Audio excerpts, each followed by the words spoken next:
Assalamualaikum warahmatullahi wabarakatuh. Alhamdulillah rabbil alamin.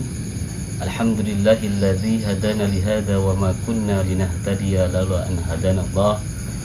Allahumma salli ala sayyidina Muhammad wa ala ali sayyidina Muhammad, amma ba'd. Wa bidzalika qala ta'ala fi kitabihil karim wa huwa asdaqul qailin.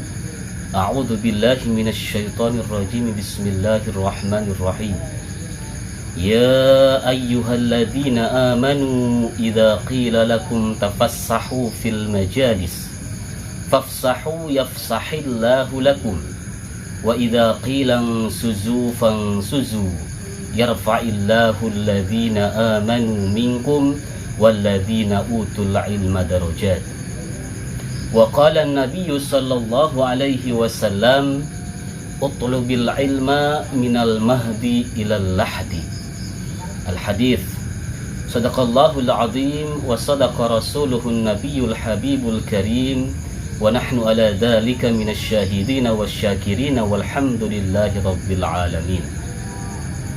Ma'asyiral muslimin wal muslimat, para pemirsa di manapun Anda berada, pertama-tama marilah kita panjatkan rasa syukur kita kehadirat Allah Subhanahu wa taala karena sampai saat ini kita masih diberikan berbagai macam nikmat, yang salah satunya adalah nikmat iman kita kepada Allah Subhanahu wa taala. Dengan nikmat iman tersebut, alhamdulillah kita masih bisa melaksanakan rutinitas kita mulai dari pagi hari sampai malam hari. Salawat dan salam tak lupa kita curahkan ke haribaan besar kita Nabi Muhammad sallallahu alaihi wasallam, alladzi qad akhrajan nasa minadh dhulumati ilan nur wa hadana ila siratim mustaqim. Para pemirsa dimanapun Anda berada, izinkanlah saya menyampaikan penjelasan daripada hadis Nabi tadi yang saya bacakan. Utlubil ilma minal mahdi ilal lahdi. Daripada hadis ini ada beberapa pemahaman yang harus kita teliti. Maksud daripada utlubil ilma minal mahdi ilal lahdi, sebagaimana yang kita ketahui bahwa seakan-akan wajib hukumnya kita menuntut ilmu. Teks daripada hadis ini, utlubil ilma, tuntutlah ilmu.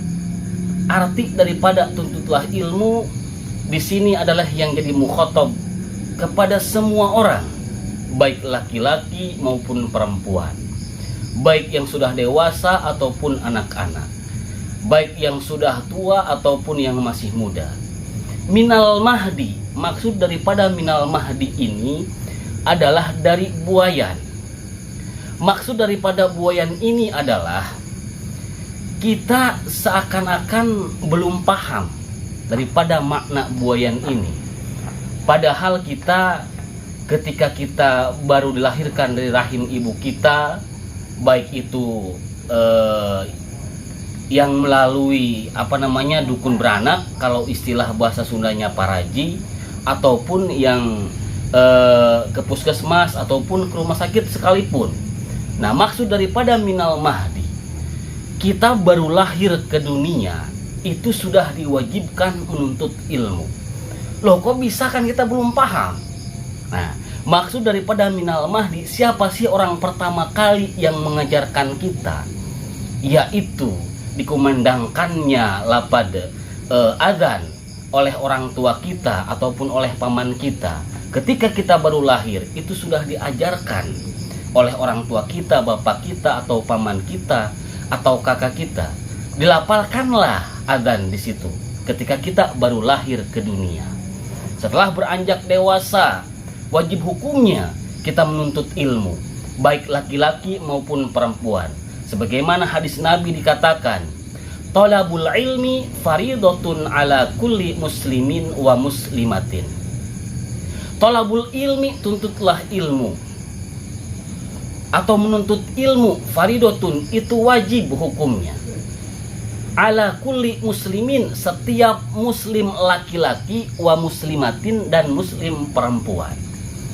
Maka dari itu kita jangan bosan-bosan untuk selalu menghadiri, selalu datang ke majlis taklim. Karena kelebihan orang yang selalu belajar, terutama tolabu ilmi syar'i, terutama menuntut ilmu syar'i, ketika kita melaksanakan sholat, sedikit kita salah dalam tata cara sholat, tapi ketika kita selalu menuntut ilmu, selalu dekat dengan para ulama, selalu datang hadir ke tempat-tempat pengajian, selalu hadir di majlis-majlis taklim, walaupun tata cara kita sedang sholat ada yang kurang, itu masih diampuni oleh Allah Subhanahu wa ta'ala.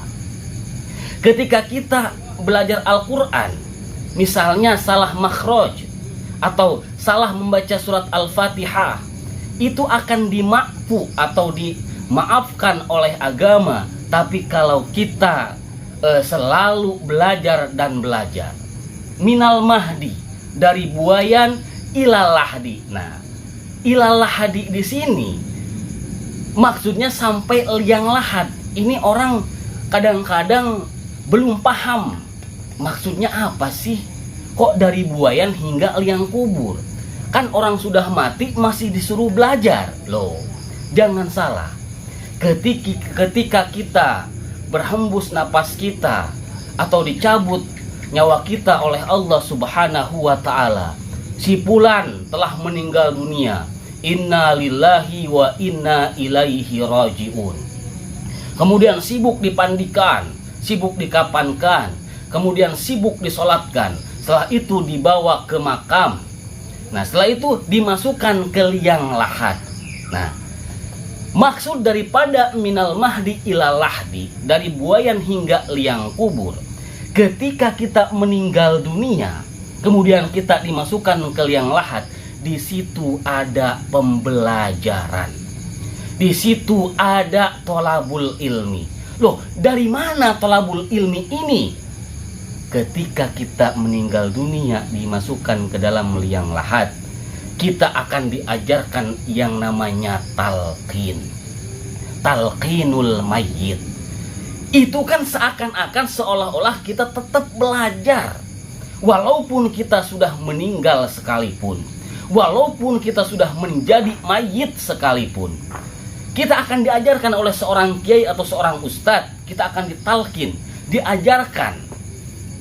Kalau dalam kitab talqin suka ada pembahasan wa idza sa'alaka munkarun wa nakirun fala yurhibaka wala yuzdiaka fa innahuma khalqun min khalqillahi ta'ala. Ketika datang malaikat munkar wa nakir, janganlah engkau merasakan kaget, janganlah engkau merasa takut, maka sesungguhnya malaikat munkar wa nakir ini adalah termasuk makhluk Allah Subhanahu wa ta'ala. Nah, maksud daripada ilal lahdi itu tadi pembelajaran talqin. Makanya sangat-sangat merugi kita kalau kita terlalu banyak sibuk dengan kerjaan, sibuk dengan mengurus rumah tangga. Yang minimal sehari itu minimal 1 jam atau 2 jam untuk selalu belajar, selalu dan belajar untuk menuntut ilmu. Maka dari itu, marilah kita sama-sama selalu jangan bosan-bosan untuk menuntut ilmu. Zaman sekarang ini sudah mudah. Para ustadz sudah di mana-mana, para kiai sudah di mana-mana. Artinya tidak susah lagi untuk selalu belajar dan belajar. Makanya tadi utlubil ilma minal mahdi ilal lahdi. Tuntutlah ilmu dari buayan hingga liang kubur.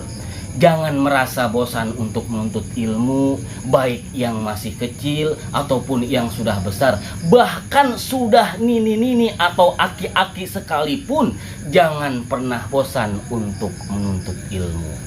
Nah, itu saja yang dapat saya sampaikan. Kurang dan lebihnya saya mohon maaf. Usikum wa nafsi bitaqwallah. Wallahul muwaffiq ila aqwamit thoriq. Assalamualaikum warahmatullahi wabarakatuh.